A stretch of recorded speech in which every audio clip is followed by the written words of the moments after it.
Je vais traiter 3 points. Donc le premier, c'est pourquoi est-ce qu'il faut s'engager résolument sur la route des systèmes alimentaires, territorialisés.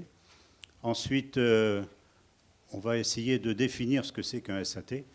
Il y a effectivement beaucoup de débats là-dessus. Je crois qu'il faut préciser les choses. Et enfin, quelles sont les conditions de développement et d'émergence des SAT? Alors la première chose qu'on peut dire, c'est qu'on est sur une histoire très longue. Hein. Donc il ne faut pas penser que le changement dans notre façon de manger, de produire et de consommer nos aliments va être très très rapide.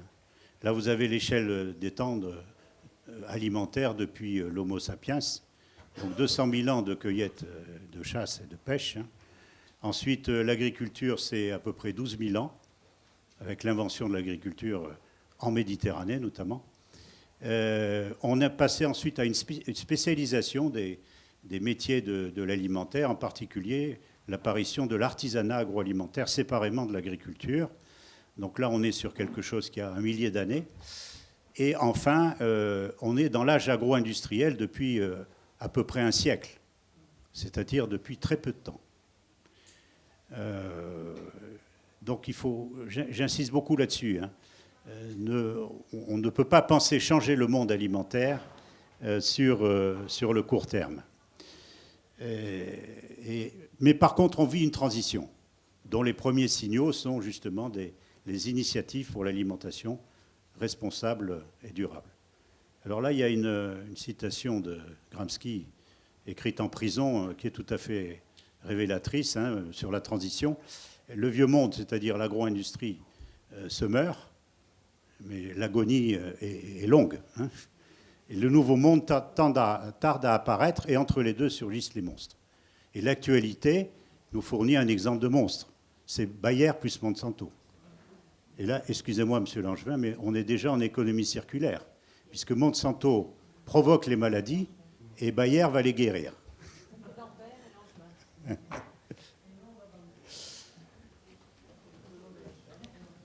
Alors, si on fait un peu de prospective, bon, les études sont très nombreuses sur l'horizon 2050, en particulier sur la population. On sait qu'on va passer à 10 milliards en 2050, à peu près, un peu moins peut-être. Donc c'est 2 milliards 200 millions d'habitants de plus sur cette planète, qui est déjà très peuplée, hein, par rapport à son potentiel de ressources. Et phénomène plus préoccupant encore, c'est que l'urbanisation va continuer à galoper et on va passer probablement à 75% de la population mondiale en 2050 dans les villes. Mais à ce propos, il faut quand même faire une petite nuance parce que c'est plusieurs types de villes. Lorsque l'ONU parle de population urbaine, en fait, c'est à peu près dans de population agglomérée dans des centres qui ont plus de 3000 habitants. Donc l'échelle est très grande entre 3000 habitants et Mumbai qui en fait presque 30. Donc la notion de mégalopole est quelque chose de très important. Les projections de l'ONU donnent à peu près la moitié donc, de ces 75% d'urbains dans des villes de plus d'1 million d'habitants. Et pour ces villes, c'est certain, je vais en reparler, que les solutions SAT sont plus difficilement applicables. Par contre, et là on est aux 2/3 de la population mondiale, ce qu'on pourrait appeler la population rurbaine, c'est-à-dire l'espace rural et l'espace urbain en dehors de ces mégalopoles, eh bien là, il y a un champ d'expansion, d'expérimentation et d'expansion des SAT qui est tout à fait considérable. C'est pour ça qu'on peut être optimiste sur la capacité à développer des SAT. Alors, quelles sont les autres variables importantes en prospective? La première, c'est évidemment la santé publique, hein, avec l'explosion des maladies chroniques d'origine alimentaire. On en parle dans tous les colloques, la presse s'en fait l'écho. Le surpoids, l'obésité et tout ce qui accompagne cette pathologie, c'est-à-dire les maladies cardiovasculaires, les cancers, le diabète de type 2 sont des maladies qui se développent de façon exponentielle dans le monde entier, chez les riches, ici, et chez les pauvres, au sud.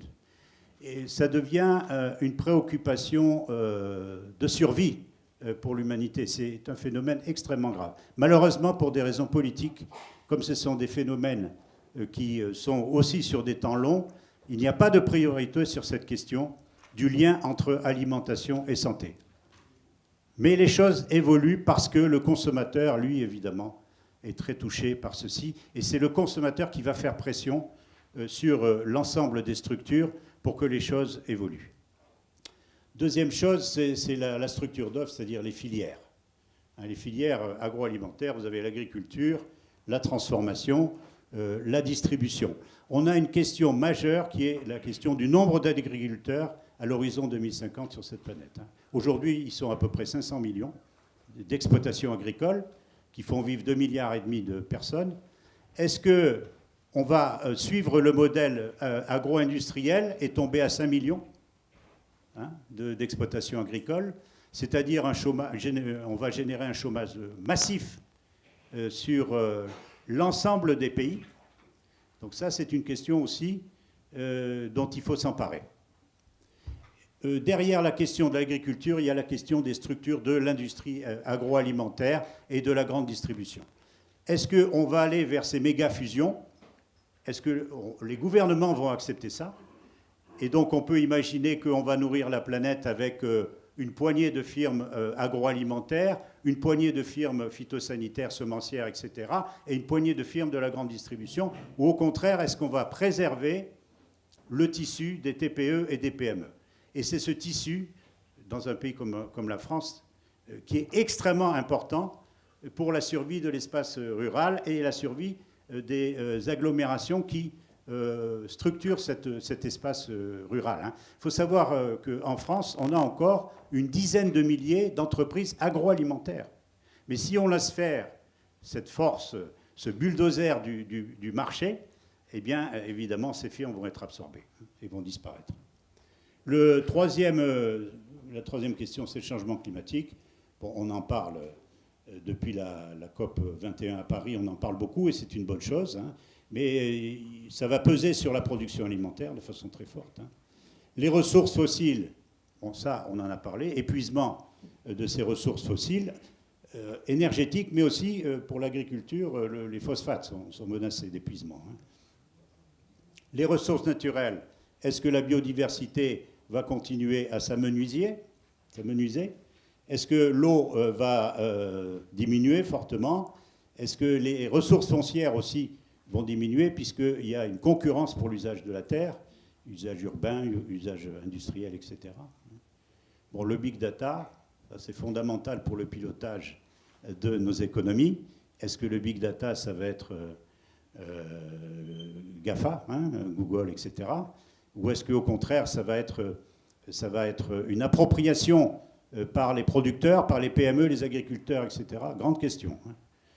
Et enfin, la question centrale, c'est les valeurs. Aujourd'hui, nous sommes dans un monde piloté par le marché et par le prix. C'est-à-dire la seule variable d'ajustement, c'est l'économie. Et derrière ça, c'est évidemment le taux de profit. C'est suicidaire, évidemment. Et donc, il faut une réaction, mais qui ne peut être qu'une réaction politique pour, à côté de cette variable d'ajustement prix, intégrer les autres variables du développement durable.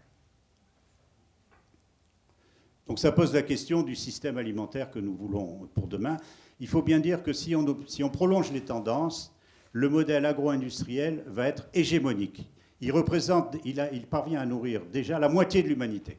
Sur les presque 8 milliards, 4 milliards, c'est du modèle agro-industriel, parce que les pays émergents l'ont adopté. Alors comment il se caractérise? Il est concentré, spécialisé, hyper-spécialisation, y compris en agriculture. Il est globalisé, ça c'est la mondialisation du marché, et il est financiarisé. La dernière caractéristique est la plus inquiétante, c'est-à-dire que ces méga-firmes sont en fait possédées par des fonds d'investissement qui sont totalement opaques et dont la seule religion, c'est le taux de profit maximisé à court terme. Et comme je l'expliquais tout à fait au début, il y a une contradiction fondamentale entre une bonne gestion de nos systèmes alimentaires et une gestion par la finance, par le court terme. Les externalités négatives sont très nombreuses, hein, je les ai déjà évoquées, environnementales, sociales, mais aussi des externalités négatives en termes économiques, puisqu'il y a des risques de délocalisation et de désertification de certains territoires. Les systèmes traditionnels, c'est-à-dire qui gravitent autour de l'exploitation agricole, avec un petit artisanat agroalimentaire autour, est-ce que ce serait la solution de revenir à ces systèmes? Non.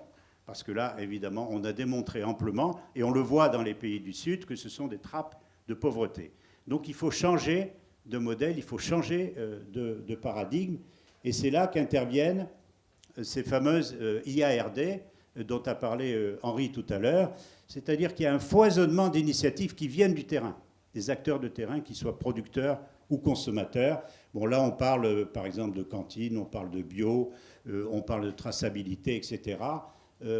Ces initiatives sont extrêmement nombreuses dans les pays riches, mais aussi dans les pays pauvres. Et c'est ça qui est finalement le ferment le plus puissant du changement, ça va être ça. C'est-à-dire ça va être la société civile plutôt que les gouvernements ou les accords internationaux. C'est-à-dire cette société civile fait pression pour que les choses évoluent du côté de la réglementation. Le problème de ces initiatives, elles sont tout à fait louables, évidemment, mais par définition, elles sont à micro-échelle. Et leur consolidation nécessite une vision d'ensemble, une mise en cohérence qui s'appelle système alimentaire territorialisé. Alors les SAT, ça a été évoqué par ma collègue de l'AMU tout à l'heure. En fait, la généalogie est longue aussi. On peut remonter à Alfred Marshall, un des pères de l'économie, c'est-à-dire fin du 19e, qui déjà parlait de système productif localisé. Alors ça a été repris ensuite par des gens comme Courlet ou Muchnik et appliqué à l'alimentation. Et c'est vrai que dans la littérature, le terme de système alimentaire localisé est apparu il y a 20 ou 25 ans. Les limites de cette approche SPL ou SIAL tiennent, si vous voulez, au contexte. C'est-à-dire que, évidemment, du fait de leur datation, il n'est pas question de durabilité là-dedans. Hein. Et la deuxième lacune de ces approches, c'est que le consommateur n'existe pas là-dedans. Hein. Donc c'est vraiment tourné vers le producteur. Donc on peut proposer la définition suivante hein, de ce que serait un système alimentaire territorialisé. C'est un ensemble de filières agroalimentaires. Donc là, c'est ce que j'ai évoqué tout à l'heure, l'amont agricole, l'agriculture, les IA, etc. Mais qui répondent aux critères du développement durable. C'est fondamental. C'est-à-dire que le critère du SAT, ce n'est pas que le prix. Ce sont les autres critères du développement durable, hein, qui sont localisés dans un espace géographique de dimension régionale. Bon, j'insiste beaucoup là-dessus, parce qu'il y a eu un foisonnement textuel hein, qui a été évoqué tout à l'heure, les PRA, les PAT, etc. Mais tout ceci ne fixe pas un espace géographique pertinent, à mon avis. La pertinence, elle vient du potentiel productif, finalement, pour augmenter l'autosuffisance alimentaire territoriale. C'est ça le grand objectif. J'augmente de façon durable l'autosuffisance alimentaire territoriale. Et il est évident qu'à l'échelle d'une commune, à l'échelle d'un département, ce n'est pas viable, parce que la diversité de la production alimentaire ne serait pas suffisante. Par contre, si je prends le cas de la France, à l'échelle des 13 nouvelles régions, qui ont une certaine dynamique régionale, il est possible d'avoir une production alimentaire diversifiée. Et la dernière chose, c'est la gouvernance territoriale, mais je vais y revenir. Alors finalement, bon, les trois dimensions, l'espace, je l'ai évoqué, c'est plutôt la région. Ensuite, les filières, ça c'est une vision verticale, c'est-à-dire qu'il faut qu'il y ait des compléments dans la production alimentaire entre les différents maillons des filières. La durabilité, je l'ai évoqué. La RSE, responsabilité sociale d'entreprise, c'est quelque chose de fondamental. Et la RSE, ce n'est pas du greenwashing. Hein. C'est beaucoup plus que ça. Et enfin, les acteurs solidaires, c'est pour évoquer là des nouvelles formes de gouvernance et des nouvelles formes de statut d'entreprise qui n'est pas le statut actionnarial, dont j'ai évoqué les dégâts tout à l'heure avec la financiarisation, mais plutôt le statut de l'économie sociale et solidaire qui convient beaucoup mieux au développement de systèmes alimentaires durables. Alors, quels sont les fondamentaux de ces SAT? Bon, d'abord, il faut il faut prendre en considération la définition de la FAO sur l'alimentation durable. Donc, c'est avec une dimension nutritionnelle, évidemment, et donc la santé, mais aussi une dimension environnementale, produire sans polluer, et une dimension culturelle, c'est-à-dire respecter les traditions alimentaires locales qui sont issues, comme je l'ai évoqué tout à l'heure, de millénaires d'évolution, et donc avec une adaptation territoriale, une adaptation au milieu, évidemment, qui est à l'opposé de l'artificialisation de l'alimentation qui est proposée par l'agro-industrie. Bon, la souveraineté alimentaire, c'est ce que j'ai indiqué tout à l'heure, c'est la capacité des régions et des États à se nourrir avec leur production locale, autant que faire se peut, évidemment, parce qu'il y a des contraintes agroclimatiques. Deuxième caractéristique des SAT, c'est la triple proximité entre les productions agricoles, l'élevage et la forêt. C'est ce qu'on appelle agro-sylvopastoralisme ou bien encore agroécologie. Pourquoi? Parce que la spécialisation à outrance, c'est-à-dire je fais uniquement des céréales, ou bien je fais uniquement des vaches laitières, ou bien je fais uniquement des porcs, etc., c'est quelque chose qui provoque des dégâts considérables sur l'environnement et qui, en plus, produit des aliments de mauvaise qualité nutritionnelle. Ça, c'est la première proximité. La seconde proximité, c'est entre cette agriculture qui fournit les matières premières alimentaires et puis la transformation par l'artisanat ou l'industrie alimentaire. Pourquoi? Parce qu'aujourd'hui, on a des circuits extrêmement longs. Si vous prenez le cas du jus d'orange, par exemple, les concentrés sont fabriqués au Brésil et puis on allonge tout ça pour faire des jus qui sont vendus en Europe. Donc, c'est des milliers de kilomètres. Deuxième proximité. Et la troisième proximité, c'est entre l'aliment et puis le consommateur. Donc là, on en vient à cette notion de circuit court avec moins d'intermédiaires et, comment dirais-je, une proximité kilométrique. Et c'est pour ça que je parle de cluster en bioéconomie circulaire. Ça, c'est fondamental. C'est-à-dire qu'il y a des grappes d'entreprises avec l'agriculture, etc. Ensuite, vous avez évidemment l'économie circulaire, c'est fondamental. Vous savez que l'agriculture peut produire des aliments, mais elle peut aussi produire de l'énergie, par exemple. Et puis, avec les déchets, d'ailleurs. Bon, ensuite, l'organisation sur le terrain, c'est des réseaux entre entreprises agricoles, industrielles et commerciales, et avec une mutualisation des moyens. C'est très important. Parce que là, vous êtes face à un dilemme économique majeur, et je reviens à cette méga fusion Bayer-Monsanto. Pourquoi ils font ça? Pour faire jouer des économies d'échelle, pour écraser encore les coûts de production et donc les prix, et ils s'imaginent qu'ils vont gagner du point de vue concurrentiel parce qu'ils auront écrasé leurs coûts et leurs prix. Mais évidemment, vous sacrifiez totalement la qualité dans une approche de ce type. Donc là, nous n'avons pas d'économie d'échelle puisque, par définition, les unités de production sont de taille réduite. Il faut compenser ça par une mutualisation des ressources.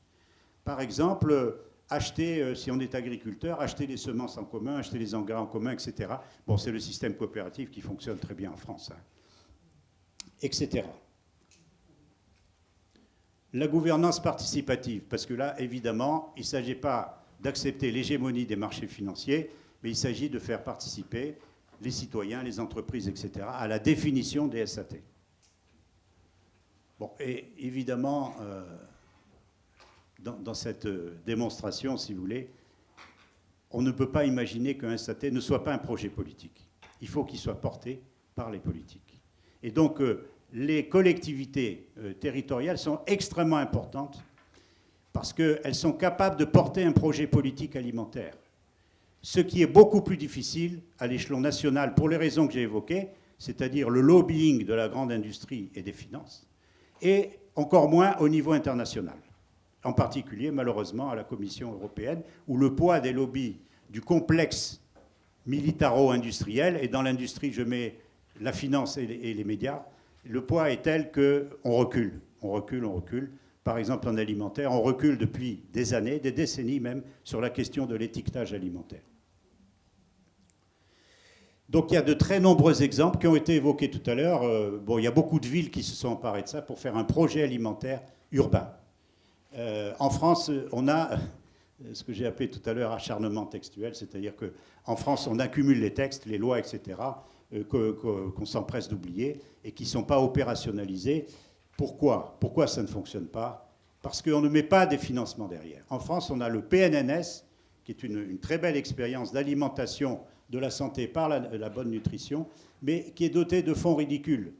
50 millions d'euros et même moins aujourd'hui par an. Alors que vous avez 5 milliards d'euros qui sont investis en publicité commerciale dans l'alimentaire. Donc ça ne peut pas tenir. Alors il y a une lueur d'espoir, à mon avis, c'est cette fameuse loi sur l'ancrage territorial, mais elle a été en navette à l'Assemblée nationale, adoptée à l'unanimité en janvier, en navette au Sénat, qui a beaucoup édulcoré le texte. Mais même si ce texte est édulcoré, c'est une bonne chose. D'ailleurs, c'est une première mondiale, hein, une loi sur l'ancrage territorial de l'alimentation. Donc il faut espérer que ça va voir le jour. Alors, les sources documentaires là-dessus, Résolis, ça a été évoqué par Henri tout à l'heure. Donc il y a déjà 4 publications, dont une sur la Méditerranée, hein, qui est la dernière en date qu'on a présentée à Tanger. Là, vous avez une accumulation de connaissances extrêmement intéressante. Et vous avez l'Observatoire de l'alimentation durable à Résolis qui fait un très bon travail. Alors, conclusion. Évidemment, on peut faire de la prospective, on peut être utopiste, hein, il faut de l'utopie pour faire bouger le monde, mais la réalité, c'est un scénario hybride. Comme je l'ai indiqué tout à l'heure, pour ces mégalopoles, au-dessus d'1 million d'habitants, ça va être très très difficile de passer au SAT, même si on peut mettre en place des systèmes urbains qui soient plus durables.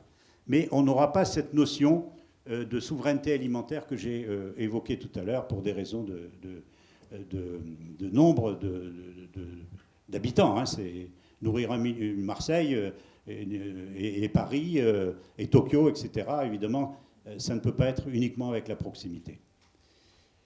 Alors, le gros problème de ce modèle agro-industriel, c'est qu'il n'y a aucun enthousiasme pour intégrer et corriger les externalités négatives, parce que dès qu'il y a une menace sur le taux de profit, eh bien, on recule, c'est-à-dire les lobbies sont à l'œuvre, et puis la réglementation, eh bien, a été édulcorée complètement. Bon, en conséquence, il y a quand même, comme je l'ai indiqué tout à l'heure, à côté des mégalopoles, les 2/3 de l'humanité à nourrir, qu'on peut imaginer nourrir de façon radicalement différente si on adopte des SAT. La grande conditionnalité, évidemment, c'est ce que j'ai expliqué tout à l'heure, c'est la volonté politique. Alors, quelles sont justement ces conditions? Bon, premièrement, il faut que le consommateur évolue, puisqu'il a été, comment dirais-je, formaté, hein, on peut le dire, à l'alimentation agro-industrielle, bon, qui présente évidemment de gros avantages. C'est-à-dire, c'est une alimentation pas chère, avec une grande praticité de préparation et d'absorption, etc. Donc dans un monde hyper stressé par l'horloge, évidemment, ça amène des choses. Et puis, la dernière chose intéressante dans le modèle agro-industriel, ce sont les prix. Hein, évidemment, ils ont écrasé les prix pour les raisons que j'évoquais tout à l'heure avec les économies d'échelle. Donc il faut que le consommateur se réapproprie, retrouve sa mémoire alimentaire. Hein. Donc ça signifie qu'il faut que les chercheurs se mettent au travail.